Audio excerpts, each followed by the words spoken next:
experience in digital photography.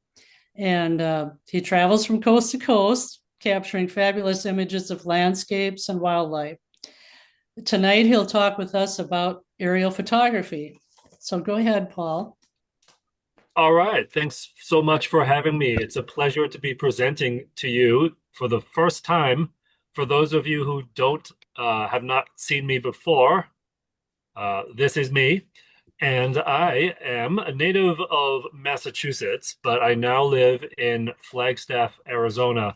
But the reality of it is, I am a full-time mobile photographer. I consider myself a nomad, and I do all of my work and living now in three RVs that I take all over the West and sometimes go coast to coast with them. So I have a Jeep, an RV, a trailer, and a camper van.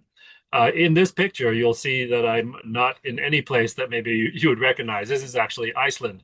So a big part of what I do is I go throughout the world taking pictures of natural landscapes under the most interesting light that I can find. Here's Fairbanks, Alaska, back in 2016, kind of closer to the beginning of my career, which started in 2011.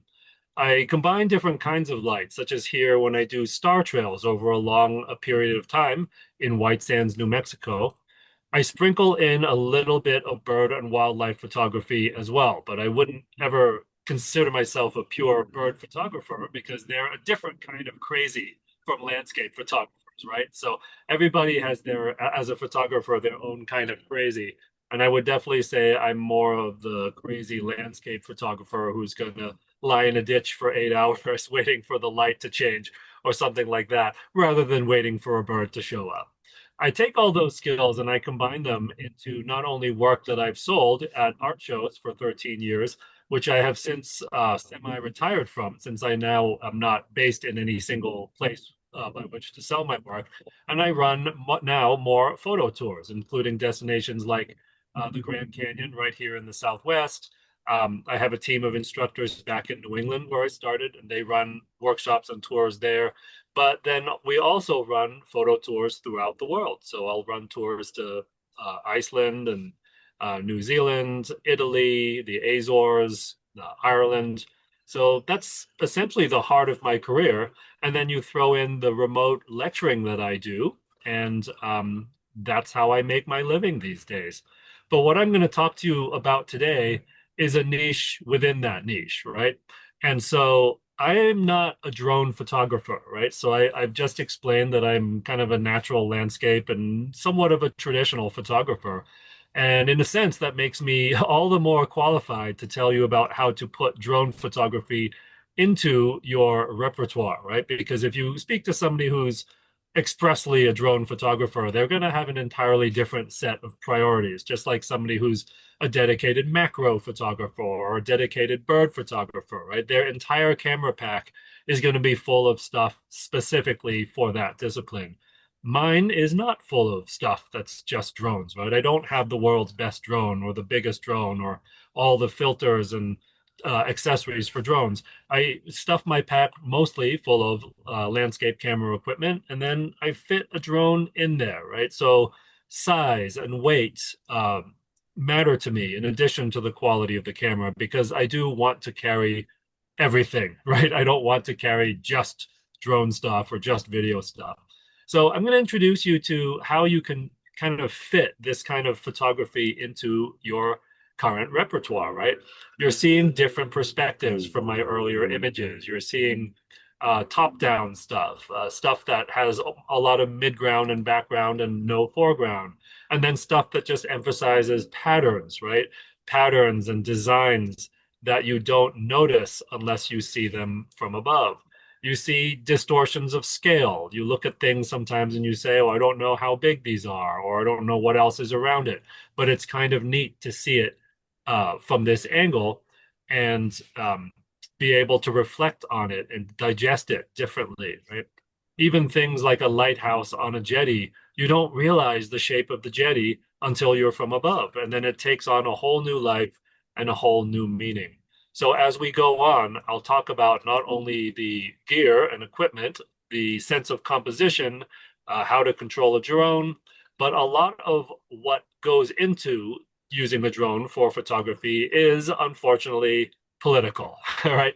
There's a lot of sort of legislation, there's a lot of regulation, and honestly, that's probably the part that people are most curious about, right? Like, what hoops do I have to jump through to do this? And it's not as simple as just going out to the store and buying a drone and off you go off into the air taking pictures, right? It's a drone is a regulated thing. It's regulated by the federal government because it has inherent dangers and risks to human life and security and other flying things in the air, right? So we'll talk about all of those things.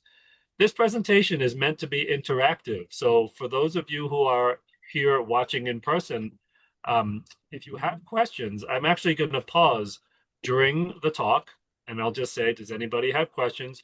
And either you can unmute yourself and ask, or you can put something in the chat and I guess Marianne or Terry will read me that question, right? And then at the end, I'll leave some time for some general questions as well.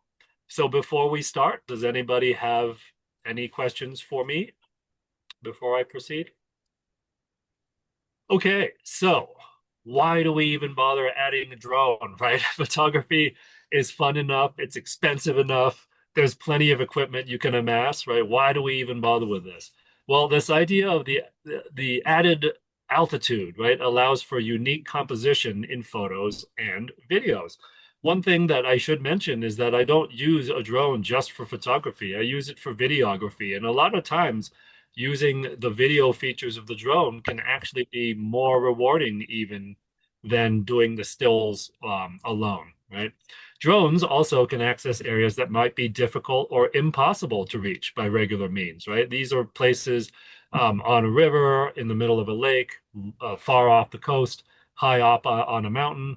And you can get these high angle or low angle, if you're flying into a canyon, for instance, shots that you can get from ground level, even if you climb up real high or climb down real low. And a lot of times this has replaced a lot of the things that maybe we used to have to do as photographers to get a certain shot, such as climbing or renting a helicopter or chartering a boat or something like that, right? All right, so here's a compilation video that I created back in 2018 when I first created this presentation on drones. Obviously, I've evolved the presentation since then, but I'll just show you a video that demonstrates the capabilities and possibilities of drone photography.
All right. Hopefully that gets you excited about the possibilities, and hopefully it didn't look too bad when it's going through the Zoom transmission. Sometimes Zoom can kind of make videos look kind of blurry or choppy, but um, hopefully you get the idea, right, of the possibilities that you can do with drone and video. And imagine any of those locations being a location where you could do a series of still photos as well, right?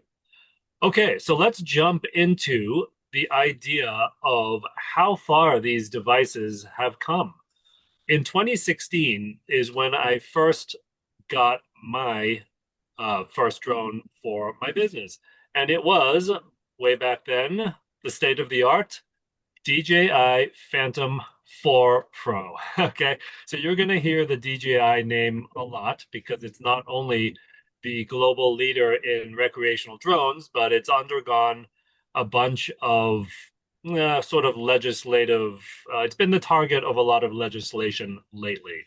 So this is going back to 2016, like I said. And back then, this drone, the Phantom 4, was fairly large. It needed its own pack. It was expensive at the time, about 1,500 bucks, something like that, which at the time was about as much as a person might be willing to spend on a recreational drone. And it doesn't fold up. It's not compact. It's, about the size of a cooler or something like that.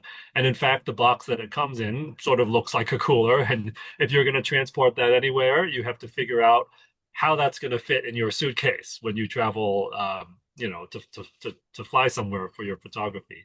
That being said, it had a great camera, great sensors for obstacle avoidance, and it really could stand in as a professional drone. But around the same time, this type of drone came about, the Mavic series and the Mavic Pro series. This was just the Mavic 1 back then, and it had, at the time, a comparable camera to that Phantom 4. But it had a foldable design, making it a lot more compact. And when I saw the Phantom come out, and when the Phantom started to have a better camera, when the Mavic came out and it started to have a better camera, I said, "Ooh, this is gonna signal the end of the Phantom line." And sure enough, a couple of years later, they stopped making Phantoms because why would you get this big thing that doesn't fold up when something that's much more compact has as good a camera, it can go as fast, it's as agile, and it's about the same price, right? So, sure enough, evolution in the world of electronics and photography is fast. Around 2016, we also saw these weird non-DJI drones, like the unique Typhoon H here, which had, cinematographers thought the best camera and the fastest transmission. And like anything that is ahead of something else for a short period of time, every other company catches up, right? So this idea of the unique being the best camera and the fastest transmission, eventually DJI caught up and has the best camera and the fastest transmission. This one was unique because it had six rotors. Most of the drones we had seen up to that point were quadcopters, and this was a hexacopters, which means that two rotors could actually be disabled, and you could still fly the drone as a quadcopter, right? So more rotors just means more redundancy.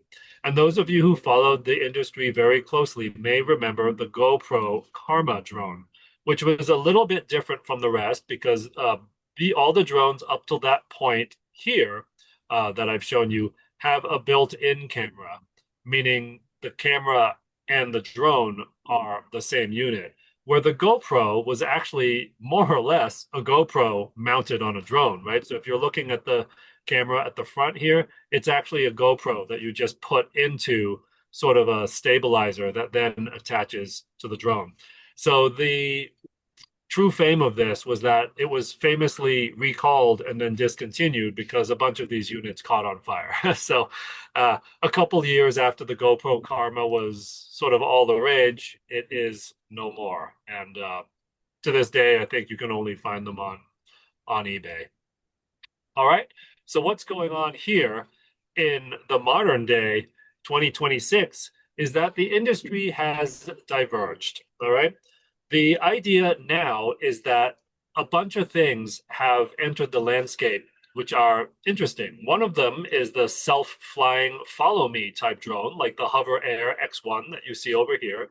So this type of drone actually has no controller.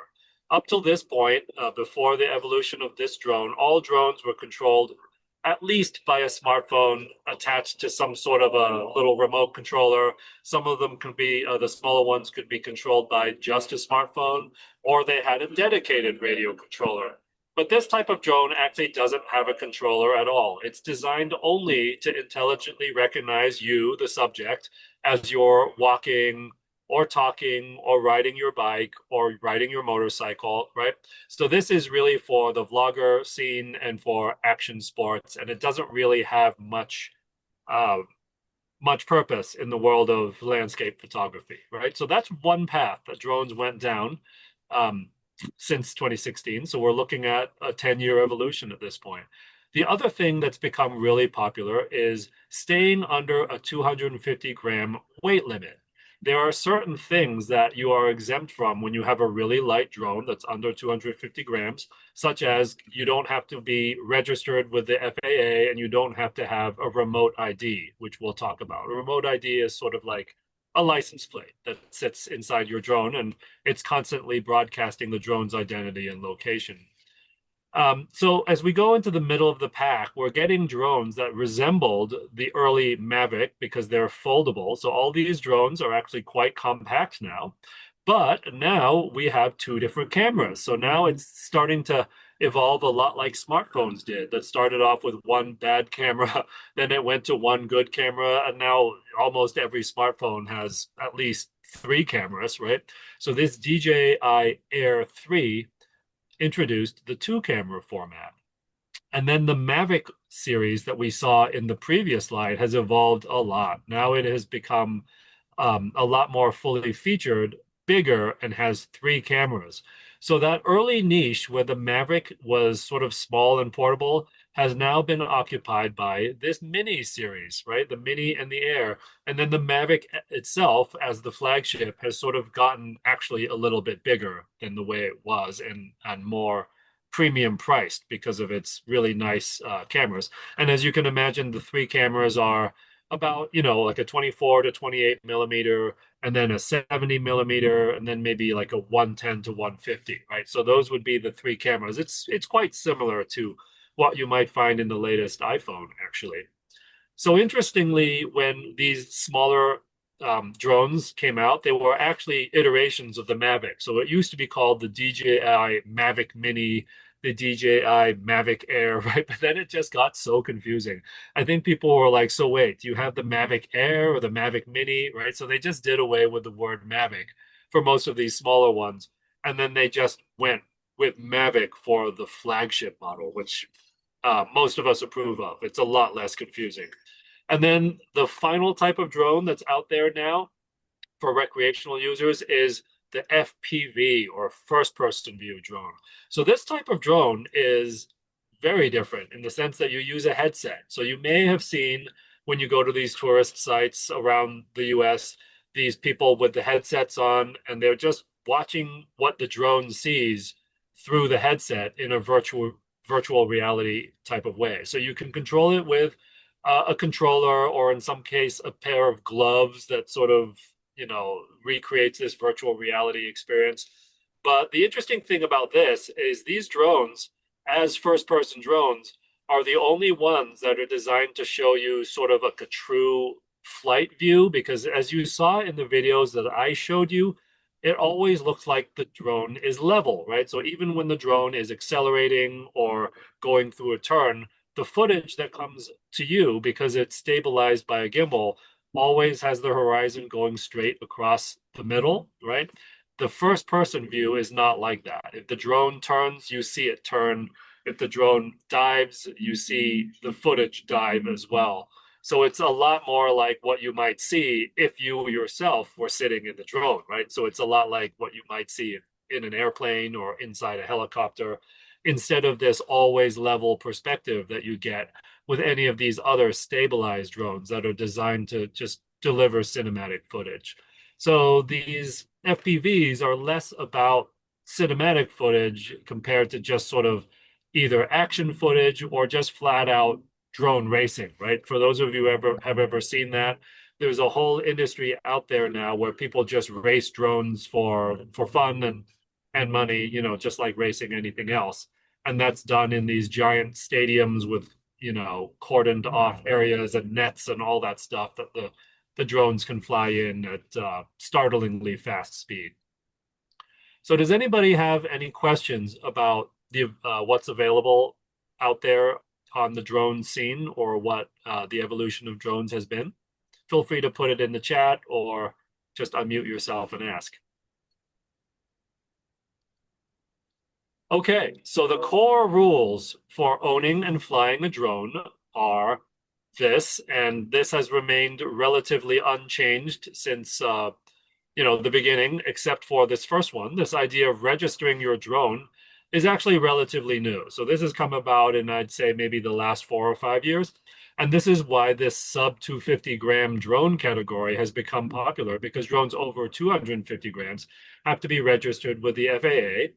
And that's not the only thing, right? Because if $5 was the thing that was limiting you from having a drone over 250 grams, then that's a meaningless cost, right? But there's more to it than that. There's the registration, and there's more that I'll talk about in a little bit.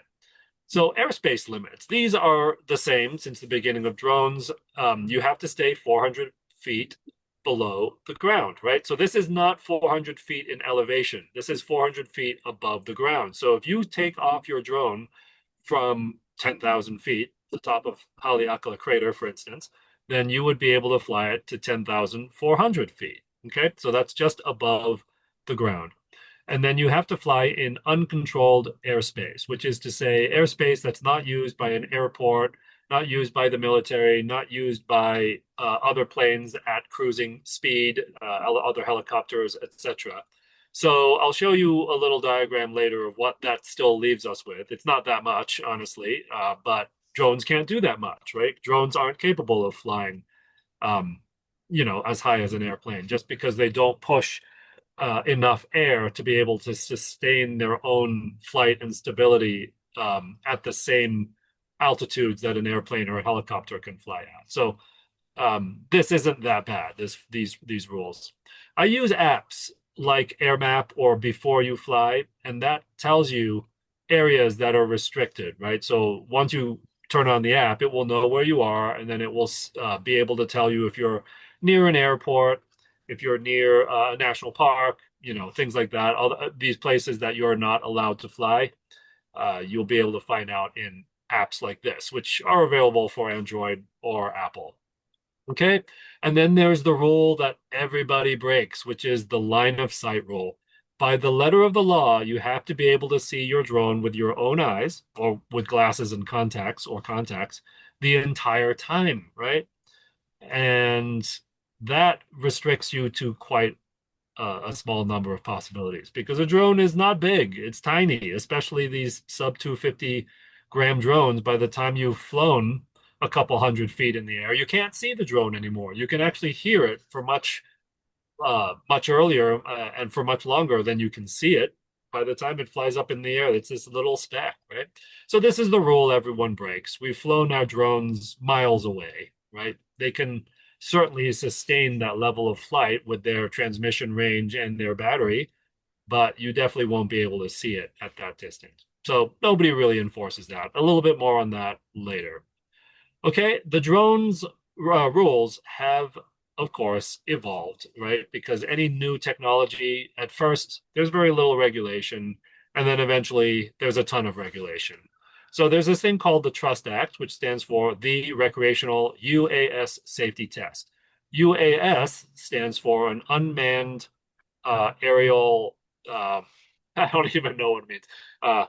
UA, unmanned aerial system, right? So that's what it means. You all hobbyists have to pass this test now. And that actually wasn't there when I first started. And all hobbyists could just buy a drone and start flying it, believe it or not, right? But now you have to pass a very simple test. I would say it's akin to like the test you might pass for using a ham radio, for instance, right? It's just there to keep just anybody from putting a drone up in the air. Okay. So it used to be, and this is one area where it's actually gotten a little bit more lax. You used to not be allowed to fly your drone over people over vehicles or at night. But now the new regulations allow small drones with specific safety features, which all drones that you might be thinking of and that we're talking about in this presentation qualify as small drones with those safety features, specifically avoidance features, right? Sensors, now allow you to operate in these scenarios without a waiver. Okay, so now we don't have to worry about these restrictions, even though they were pretty much unenforceable even back in the day. People wouldn't really be able to tell when you were flying directly over people or vehicles. Okay, so this is the other part of the 250-gram sort of restriction is the remote ID requirement. Drones over 250 grams need a digital license plate, which is what the remote ID is. But this license plate is more than just the license plate on your car.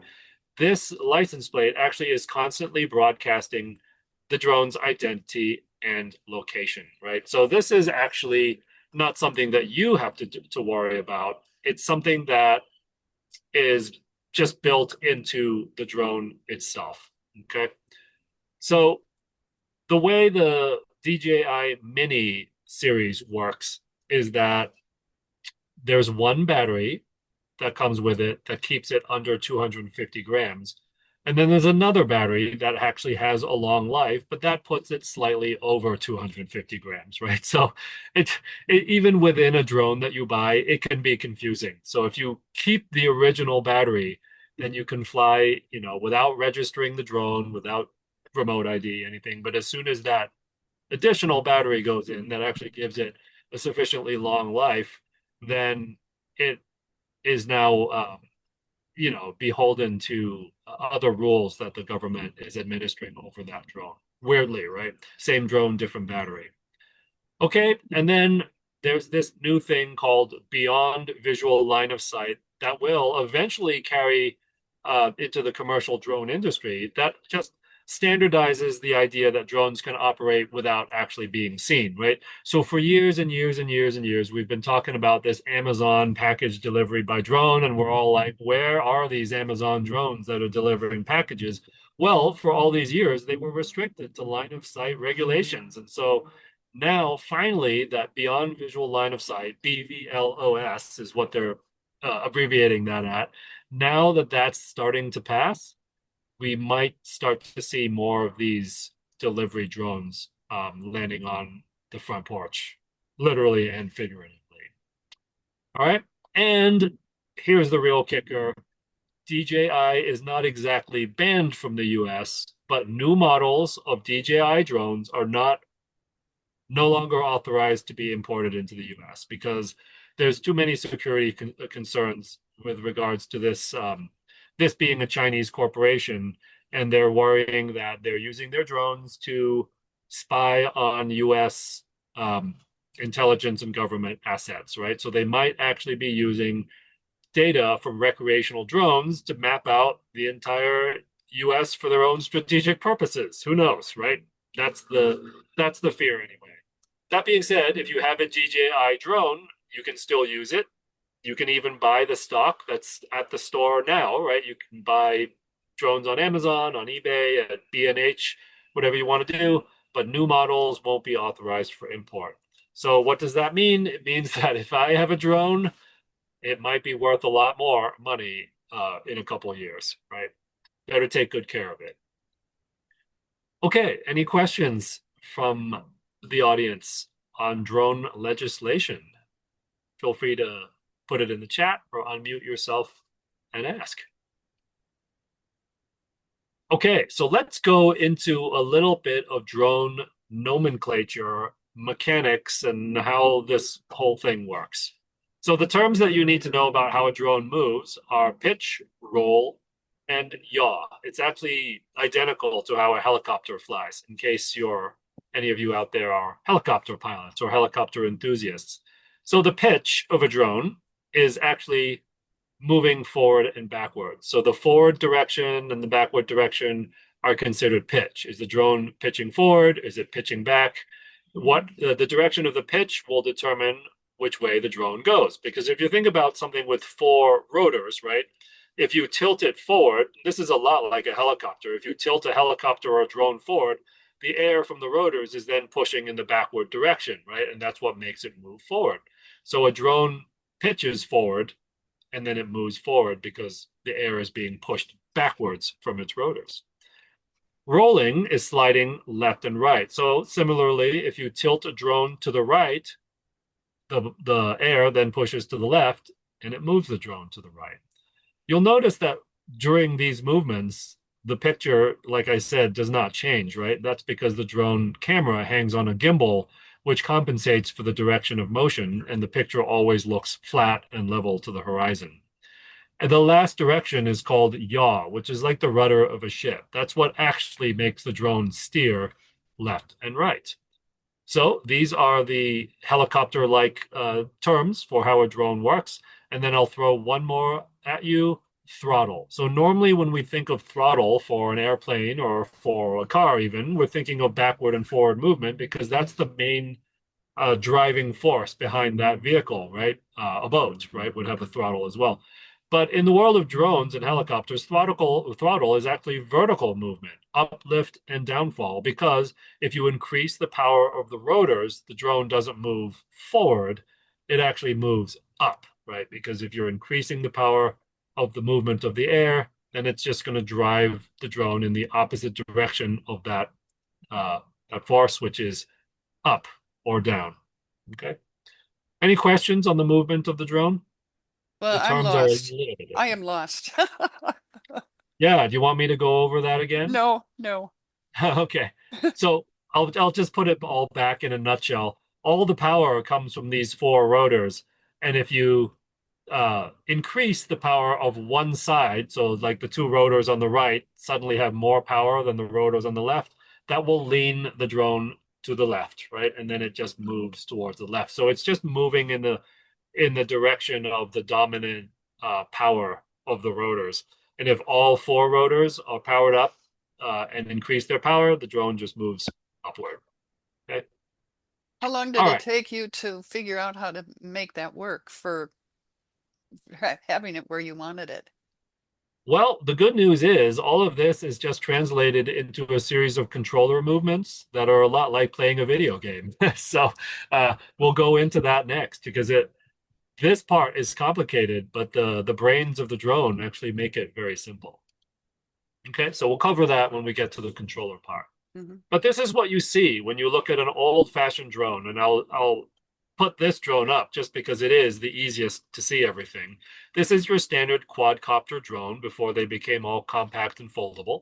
And what drones all have are sensors, which are like mini cameras that don't necessarily have to capture pixels worth of image, but they just are like the cameras on your Tesla or whatever, right? They're obstacle detection and they help you to park your Tesla or avoid colliding when you're in cruise control, right? The drone does the same thing.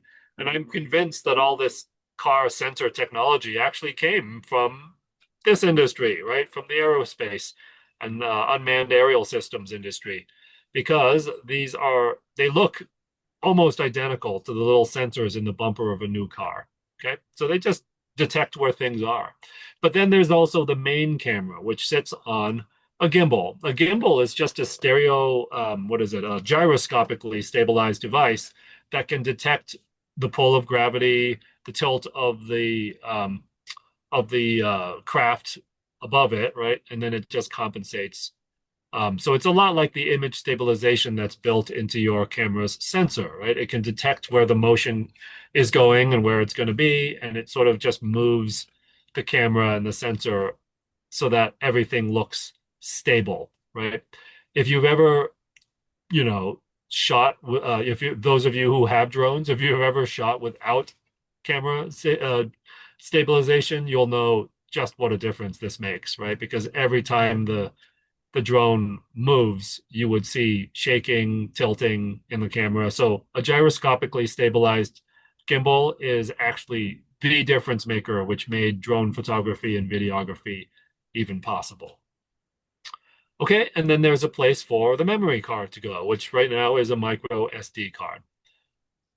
Moving on, this is what the controller looks like. So I will discuss more specifically the movements that come with flying the drone, but at heart, this is what the controller came with. A monitor tablet, which was either an iPad that you would buy and put on there, or a dedicated tablet that was built into the controller. Obviously, if you bring your own tablet to the equation, the controller is a lot cheaper. And then if you buy one with an integrated controller, you actually get way better functionality and it works much more smoothly. But of course, that controller will cost more. So I've used both systems. These days, I use a DJI Mini 3 Pro, which has I sprung for the better controller basically. So you don't have to dedicate your phone to um, controlling your drone, and your phone can continue to do what it is doing all the time, which is watching TikTok, right?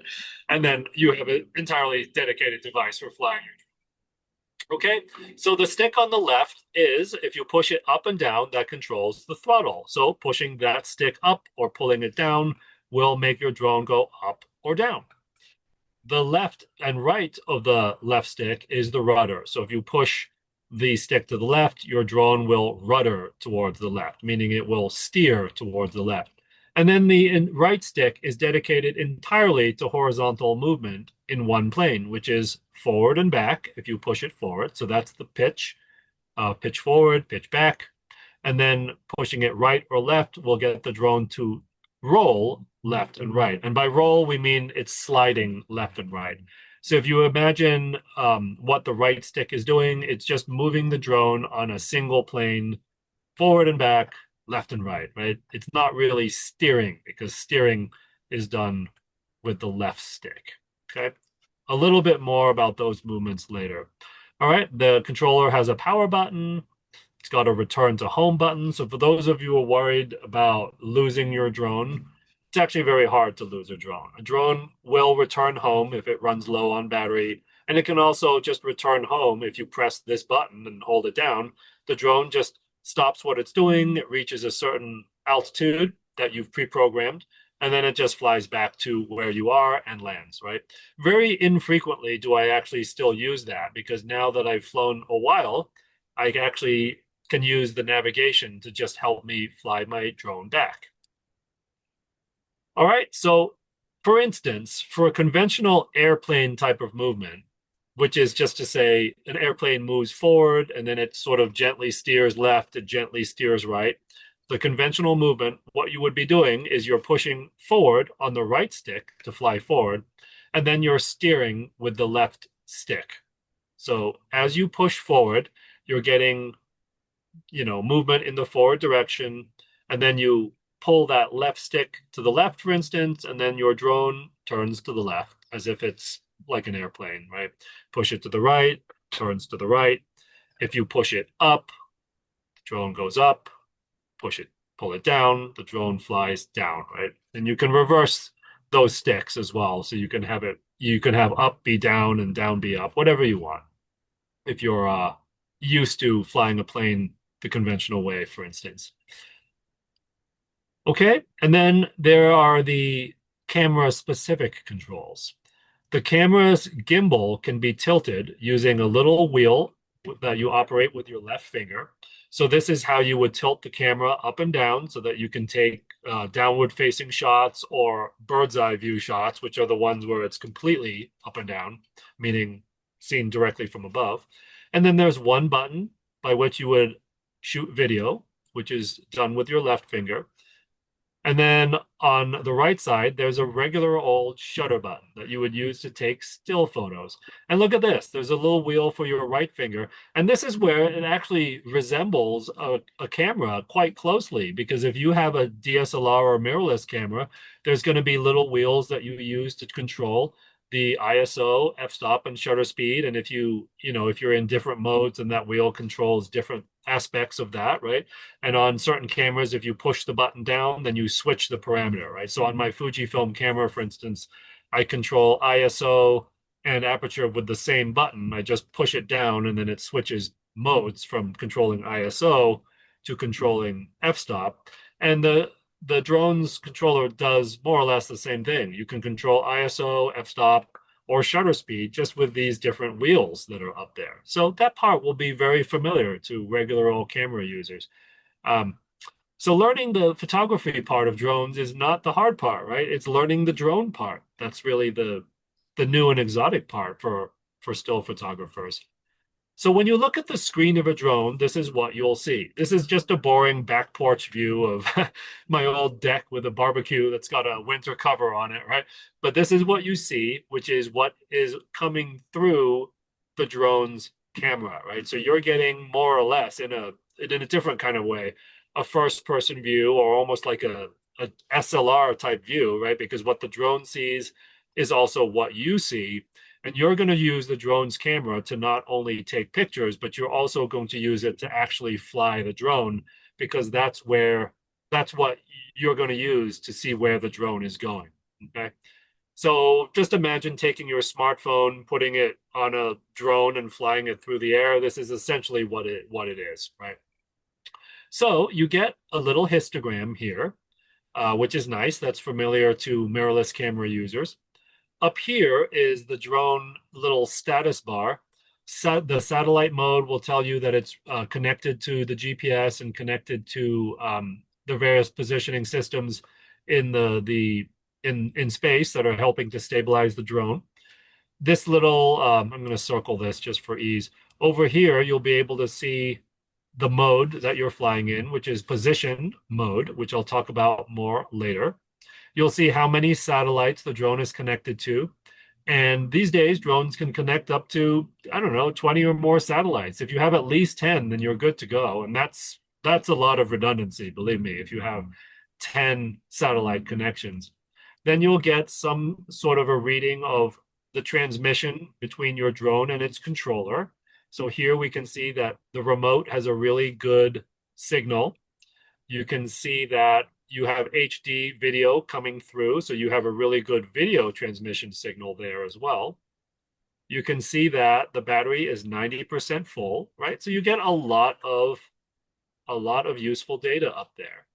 I'll explain more of these when we get the drone up in the air in a little bit.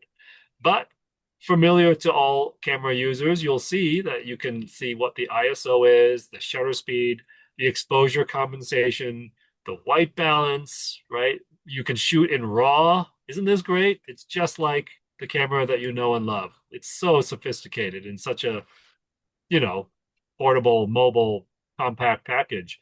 You can change the focus from continuous focus to manual to single focus. You can lock the exposure, right? These are all things we're so familiar with.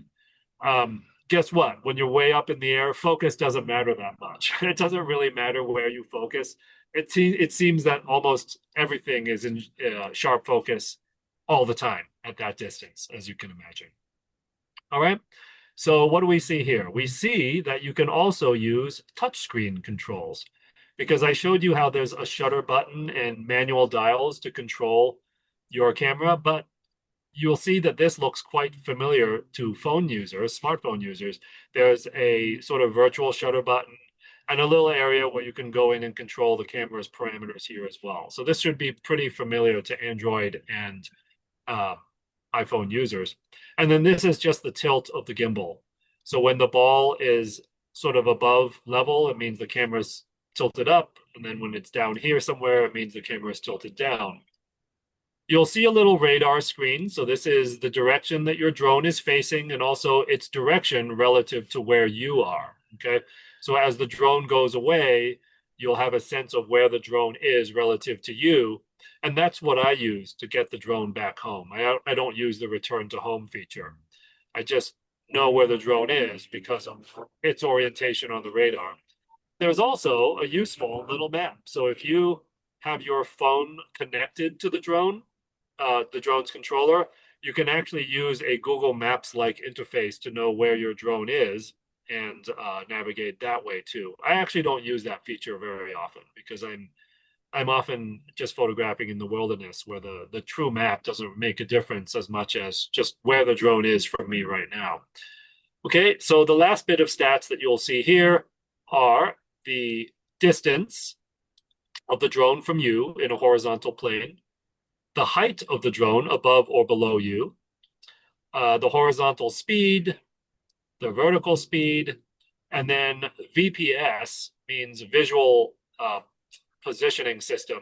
And that tells you how far you are from the closest obstacle. So there's an obstacle dangerously close, which is why it is red there, right? There's something 0.2 meters away, which is my barbecue, right? Any questions on what we see on that screen? All right, there's a lot there, but you eventually learn what you don't actually need to look at. All right, so when you push on the green bar at the top that I just showed you, you see a bunch of status stuff, okay? A lot of this stuff is stuff you'll just occasionally check in on, and it's not entirely critical for day-to-day use, but you can set a max flight altitude. So even though you are legally obligated to fly no more than 400 feet above, you could actually make the ceiling quite a bit high, quite a bit higher, like 500 meters, although you would be breaking the law if you did that. That being said, the law isn't the same in every country, right? And if you go into other countries, you can fly 1,000 feet up, possibly, right? More status stuff like the battery level, the controller mode, and so on and so forth. There's a lot of information in here. More menu stuff. You can see what flight mode you're in. So I talked about the positioning mode. This is the mode that uses GPS to determine where you are. And then there's modes like sport, which will still stabilize the drone, but it sort of unlocks the max speed of the drone to be even faster. And then it disables the sensors so that you won't be protected from colliding with stuff. So there's certainly modes that are more beneficial for beginners than others, right? And then lastly, you'll see return to home altitude. So if you press that return to home button, the drone immediately goes to this altitude and then it goes back home, right? There's obviously reasons why you would want to change that, because if you're in an area where there's a lot of obstacles that are down low, obviously you want it to return home above that altitude. Okay, questions on that? Okay, now to get to the part that we actually care about, taking pictures, right? And as I said, you can focus in different ways. You know, you can focus as you move. You can focus single on a single subject. None of that really matters when you're taking stills at this distance, because everything at that distance, like I said, is always in focus. All right, and then you can evaluate your exposure. You can adjust your exposure. Right now, we're shooting in aperture priority mode where we set the ISO and then the camera just chooses a shutter speed. And keep in mind that most of these drone cameras don't actually have aperture values, I should say. They're fixed like your smartphone is to a single aperture value, such as f2.8 or 1.8 or something like that. So when you're in aperture priority, technically you're fixing the ISO, the aperture is already fixed, and then the camera just chooses a shutter speed, right? Okay, any questions on that? You can choose your image size, image format, white balance, picture style, right? It's a lot like using your camera. Okay, and then likewise, video. You can do it the same way that you would do video on your mirrorless or DSLR. Change the settings, start video, stop video. You have a button by which you can review. And when you review, it just pulls things off of the memory card that's in the drone and then populates it on your little controller tablet so you can see it there. Okay, any questions? I don't know how many people out there also do video, but you can shoot very good video on drones these days. All drones can shoot at least 4K video, and many are shooting 8K. I have no idea why you would do that in this day and age, but the point is you can, right? All right. Any questions before we switch gears a little bit about drone safety? So the safest mode to fly in is what they call program mode or position mode, which is the fully stabilized, fully protected mode using GPS and visual positioning sensors. A drone is stabilized to by its connection to satellites. As we've said, it can connect to dozens of satellites. And this is what allows a drone to hover with no drift. So if you let go of all the controls, your drone will hover there until it runs out of battery and then it lands, right? So why is this critical? It's critical because, believe it or not, if you did not have a GPS stabilized drone, if you let everything go, the drone would actually move because of the Coriolis effect. As the Earth turns, the drone is staying in a fixed position so that the drone would actually appear to move as the Earth turns. Okay, it wouldn't stay in the same place. But if it's stabilized with its connection to satellites, it's actually going to slowly move along with the rotation of the Earth, such that if you let everything go, your drone comes to a complete stop. This is also useful because as you're flying, um, and you let go of the drone actually does brake and then stop, right? It actually puts on the brakes and stops. It doesn't coast forever and ever and ever until it just runs out of momentum and is stopped by air resistance, right? It actually does bring the drone to a stop. So this is the safest way to fly. And then the sensors will avoid obstacles. So if you're flying and there's a tree underneath you, it will actually try to fly over the tree or around the tree. So that's super useful. And in this mode, the drone can return home automatically as well.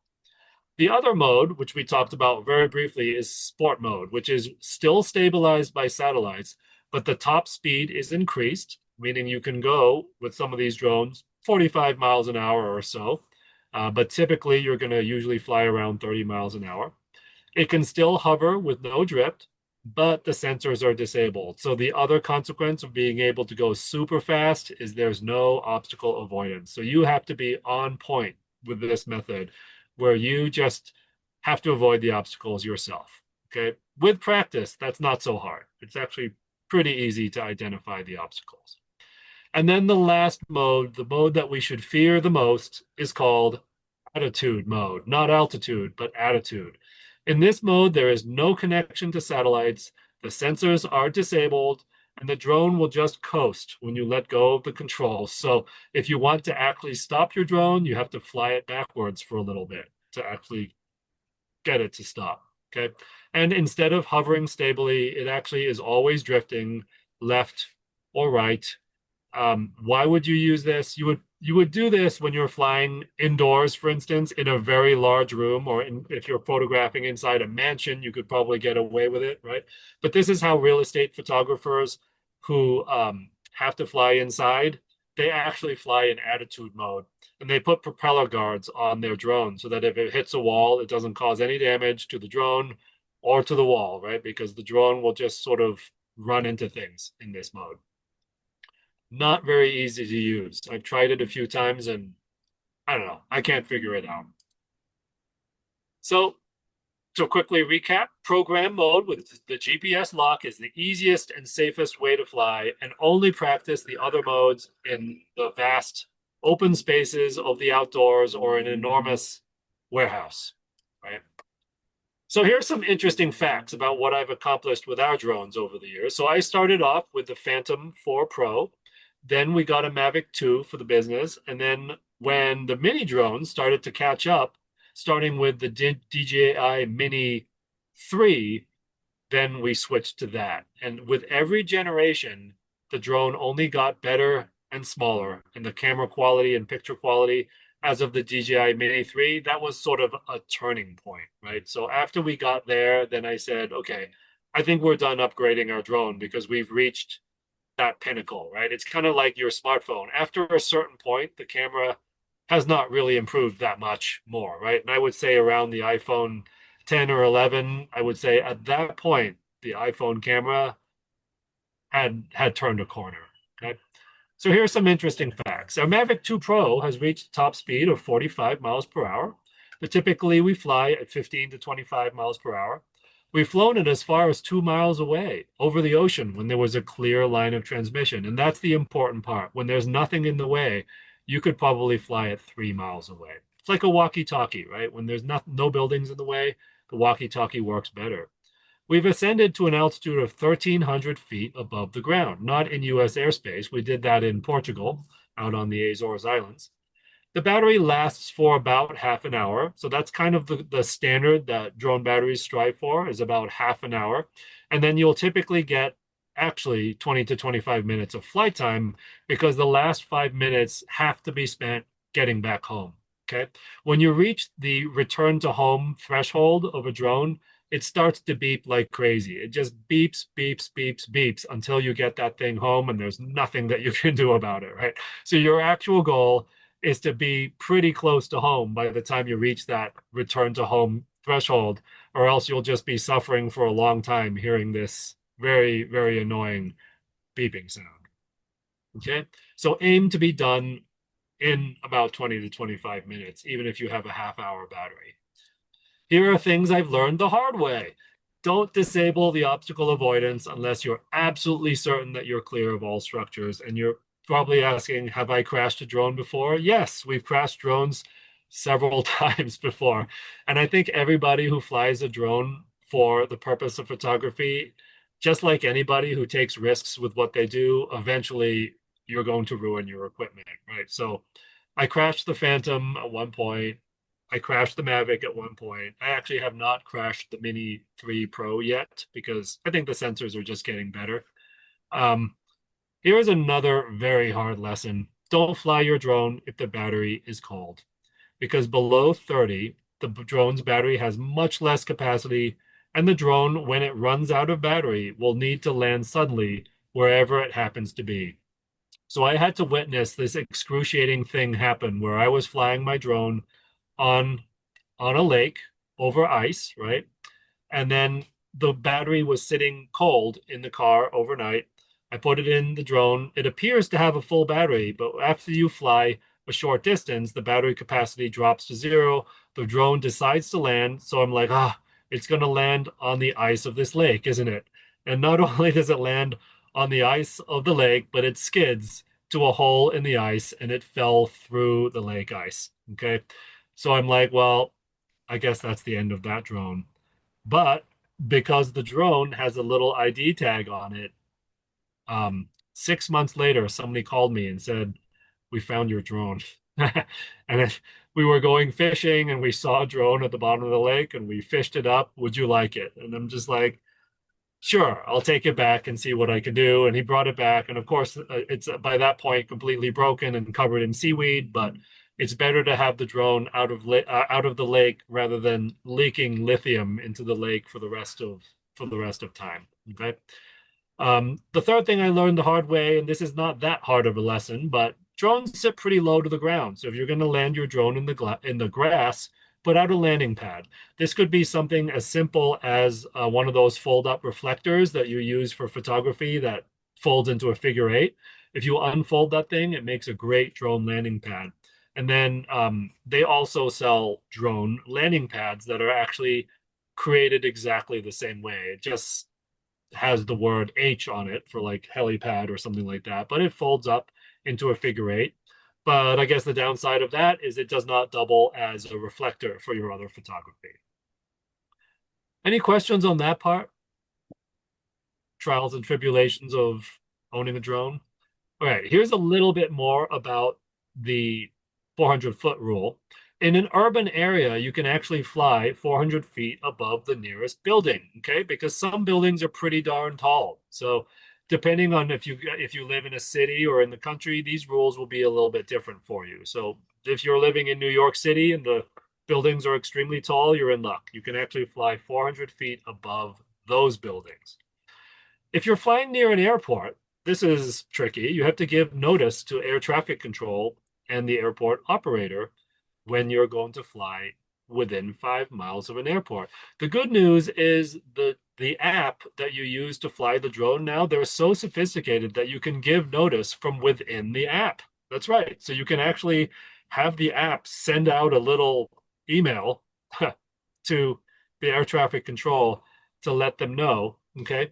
And a lot of times these things need to be done in advance. So you can get approval either the next day or within 5 minutes. It depends on what the jurisdiction is. I'm not sure where we're at with that, but I've gotten notice to fly almost instantaneously. And then other times I've had to kind of apply a day in advance to have clearance.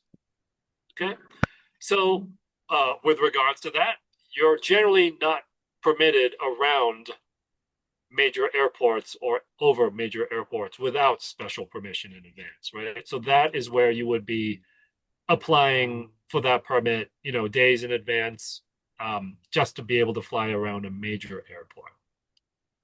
All right, so here's the very vague and unenforced rule: must have visual line of sight to the drone. Who knows how they really are going to enforce that? And now we know they don't really plan to for much longer, at least for commercial drone use. Okay, and then you can't fly within 3 feet of a person who is not in your crew, right? So you can't lawfully use drones to buzz around people on the beach, for instance. Not only is it irritating, but it's unlawful. Okay. And then the general restrictions are you can't fly your drone in national parks, in most state parks, and most wildlife refuges, and you cannot fly a drone around the President of the United States. There's actually a no-fly zone. I think it's 30 miles around the President at any given time, wherever he happens to be. So your app, believe it or not, your Air Map or your Before You Fly app will actually have that programmed in. So you'll know before you fly. Temporary flight restrictions are put in place for sporting events and other large public gatherings, concerts, for instance, right? So you won't be able to fly over your favorite baseball team's stadium. You won't be able to fly over chemical spills or wildfires and other national security related events. Okay. So let's jump into the thing that maybe you've all heard of if you've explored drones at all. There's this thing called a Part 107 certification, which allows professional drone use. So I got this certification years ago. I think it's been about 8 years since I got mine for small unmanned aircraft systems. This certification is a professional certification that allows you to operate a drone that's less than 55 pounds. So all these drones that we're talking about are less than 55 pounds. They're at most a few pounds for commercial purposes. And when I did it, it required passing a 60-question knowledge test that is like a light version of a pilot's exam. And I will tell you, this is actually the hardest exam that I ever took, harder than anything I did in college. And there were firefighters there who were retaking this exam. So this tells you it's harder than a firefighter's exam, right? So I don't know why they make it that hard, but they do. And I think it's just a rite of passage. If you're going to be a professional drone pilot, use your drone for professional purposes. This separates the not so serious people from the serious people. Okay. So you must master, and then immediately you will forget afterwards, all the airspace regulations, so how to read aeronautical maps, how to read aeronautical meteorology and aviation weather reports, learn about all the operations of an airport, even though you will not be flying at an airport. And then you have to learn flight communications, even though you are incapable of communicating with any other aircraft while you're flying a drone, right? So you know these things and then you forget them because they are not going to be put into use ever.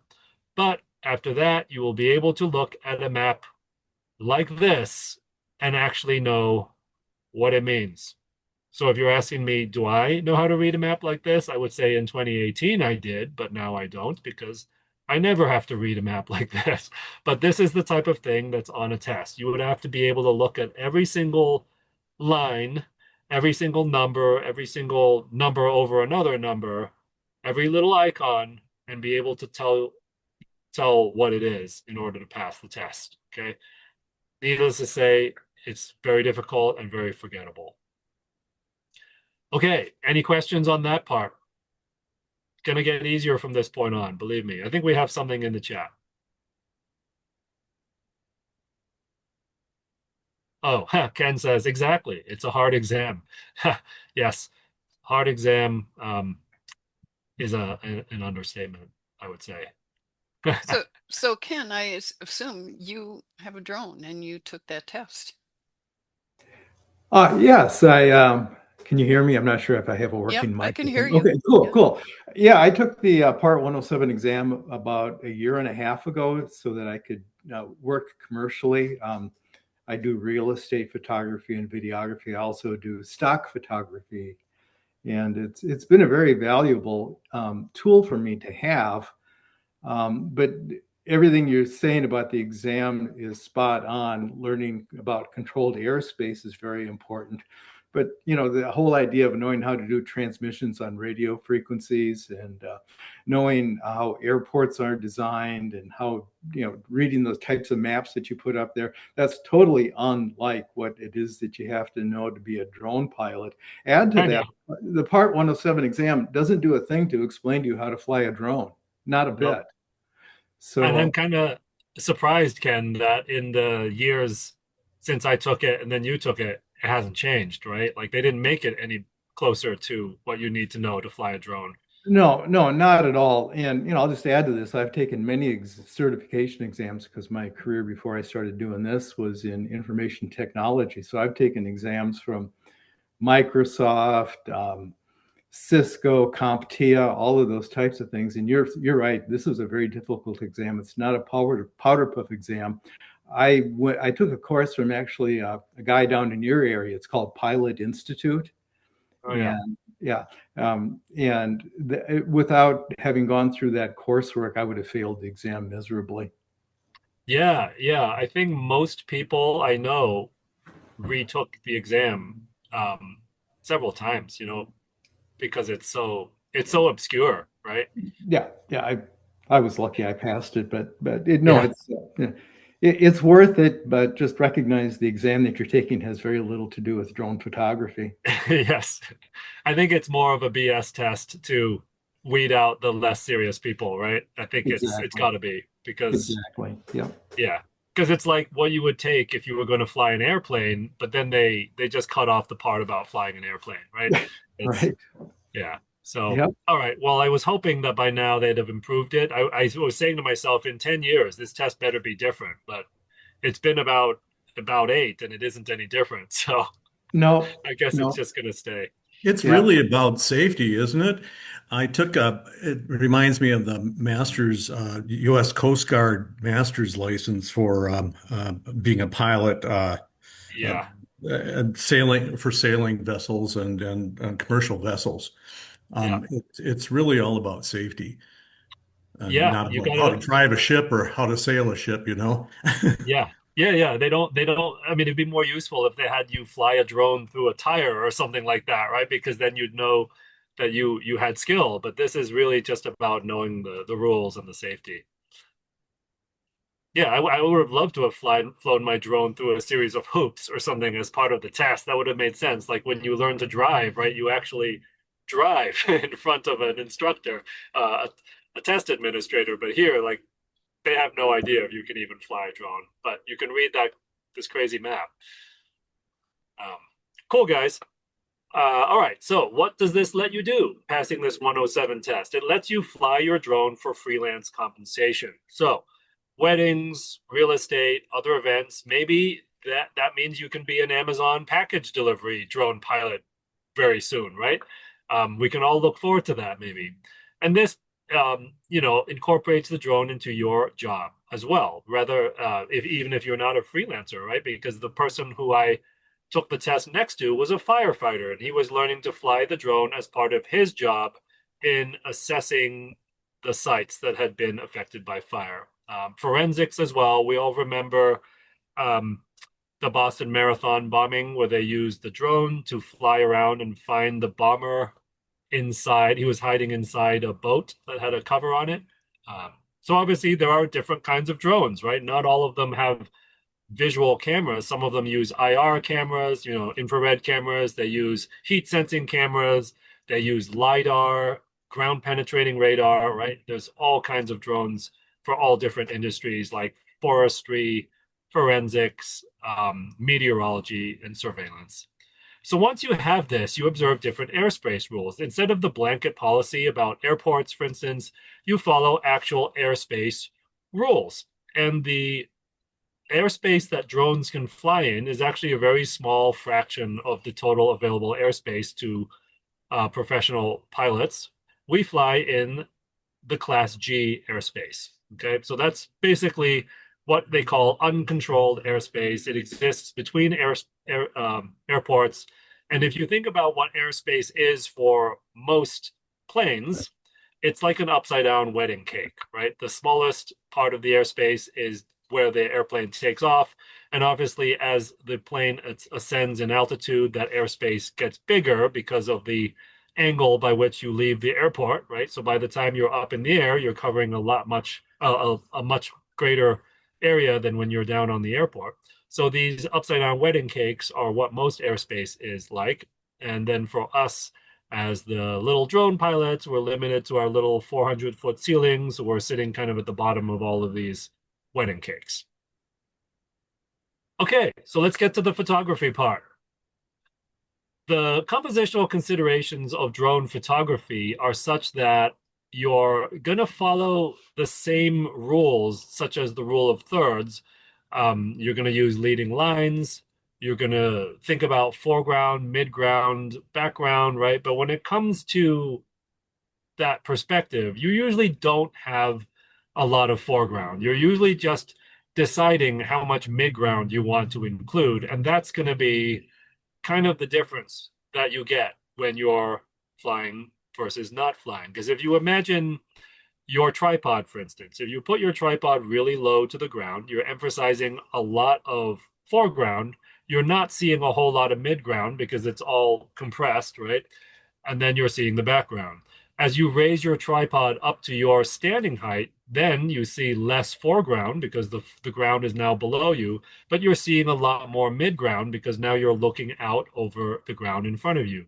The drone is sort of like if you could extend the column of your tripod way up in the sky, then you're just getting more and more and more midground and less foreground. And then the background looks about the same as it would with a wide angle lens.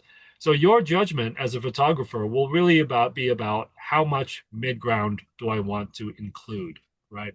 And your midground will determine how much of the leading lines you see, how much compression of perspective you see versus expansion of perspective, and all of those rules that you already know from photography. But then you also get this perspective, which we would call the direct overhead or the bird's eye view, right? This is a flat perspective where patterns and simplicity are the most important. I consider this to be almost like shooting macro, right? Because you're looking at things on a single plane, a lot like you would be looking through a microscope, for instance. Okay.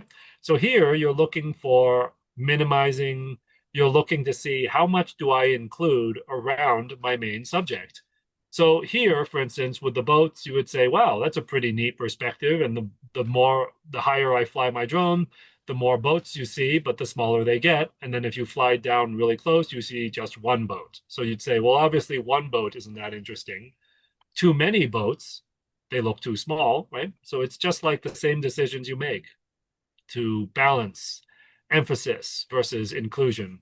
And then when you have space around your subject, you say, well, how much space is enough space to create a sense of minimalism, but not so much space that you would say, well, I can't even tell what the subject is. And then too little space, you would say, well, it just looks like a clump of trees at that point. Okay. So you do want your photo to speak.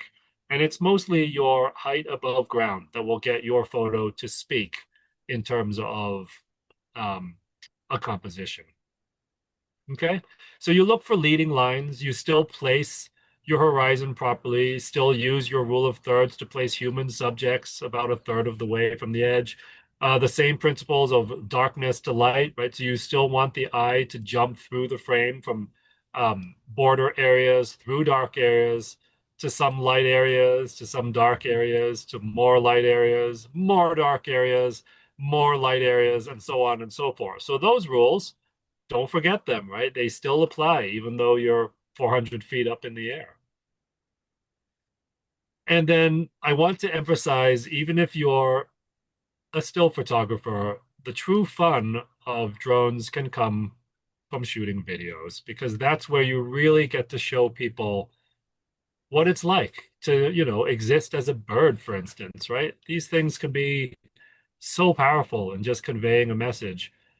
Video is getting easier and easier to do, easier and easier to process. So there's really no reason not to do that, and include them with your stills, because people may at some point ask, well, what was it like around this image? And you can show them, the sweeping perspective of getting up to that location. And, I actually, in a weird sense, prefer shooting these videos because they're a little bit more experiential. You can, as I showed you in the main video I showed you at the beginning, you can show people the top of a waterfall and then show them the bottom of the waterfall, right? You don't have to necessarily try to include everything in the same shot. You can rotate around a subject and show people a bunch of different sides, right? For most people, the challenge will just be, what do I do with those videos? What do I put them in, right? So you might end up just putting them on your social media. Obviously, you're not going to, most of us here are not going to create these elaborate cinematic productions. We just create clips that we either put together for some YouTube thing, or we put them on our Instagram Reels, whatever. Nowadays, these drone gimbal cameras can turn vertical. So they can not only shoot vertical images, but they can shoot vertical video, which is important for TikTok and Instagram Reels and whatnot. So when I had bought these drones earlier on, like the earlier Mavic 2 and the Phantom 4, those ones were only shooting horizontal video because back then vertical video wasn't even really in the mainstream yet. So here are some combination movements that you can work on once you master the basics. I'm just going to loop this. So for instance, these circular movements can be accomplished by using both sticks at once. If I push the left stick to the right and the right stick to the left, and I do this very gently, then my drone will actually orbit around a common center. So that's what I'm doing for a shot like this, where my business partner, Ali, is on a rock photographing in the Azores on lava, right? And I'm able to capture her in action with the churning surf all around, right? So this is why we shoot video, because of this sense of immersion in a scene that you wouldn't otherwise get with the still. Okay, and then likewise, something like this is the opposite. So if you push the left stick to the left and the right stick to the right, you get an orbit that goes around a common center going the other way. So this would be like I guess, a counterclockwise motion compared to the clockwise motion of the previous video. All right, and by varying how much you push each stick, you kind of change how much the scene rotates, right? So in some sense, you can actually get a rather large arc, and if you push the sticks very far in a certain direction, you will get a very small arc as the circle closes faster. All right, and then to get this sort of airplane-like movement, you push the left stick forward and the right stick forward. So then you're gaining altitude and you're moving forward at the same time. So this is how you might show flying over a feature on the ground that is tall. Like this is Situate Lighthouse in Situate, Massachusetts, near where I used to live. And I'm flying along the jetty. I show you the lighthouse. And at the last second, we go over the lighthouse and you see the rest of Situate. Okay, that brings us to the end of the presentation. I'm going to share a little bit of my information with you, and then I'm going to open up the floor to general questions. So I run, aside from my own business as a photographer, I run a business called Blue Hour Photo Ventures, which you can reach at bluehourusa.com. And I have a team of 6 photographers who work with me and contractors who work for me. And what the heart of what we do is photo tours across the US and the world to interesting spots like here in the Southwest where I live, the Canadian Rockies, the Dolomites in Italy, the Lofoten Islands of Norway, Iceland, New Zealand, right? All over the world. My New England team runs local one-day workshops there. And then I run an online school where every Wednesday, tonight would have been one of those nights, in fact, but I turned tonight over to one of my other instructors. Wednesday nights, we do sort of an online camera club gathering where I teach some topic, or one of my instructors either teaches a topic. We do an editing session in case people are curious about how a professional would edit their photos if they were in their shoes. We do critiques. We do discussion sessions on new technology, trends in photography, legal issues like copywriting, how to print and mat your work, etc. So that's what goes on at Blue Hour USA. And then on my own website is where you would see my portfolio. And you can also reach me as well. I welcome all of your emails with questions or comments or curiosities at paul@paulnguyenphoto.com. All right. Thanks so much. I know that was a lot of stuff to digest, but please let me know if you have questions about drone photography, drone evolution, or legislation. I'll just open up the floor. Well, I'll be sharing this information that you're showing right now in an email to all of our members. This was a fabulous program. Thank you very much. You have a recording of it that you can share, right? And then Right. if anybody still needs it, I'd be more than happy to share the actual presentation, as long as you just keep it within the club. Oh, right. Okay. Yeah, thank you very much. It was really, really educational and eye-opening. I tried to make it simpler than the drone test, but drones are inherently complicated.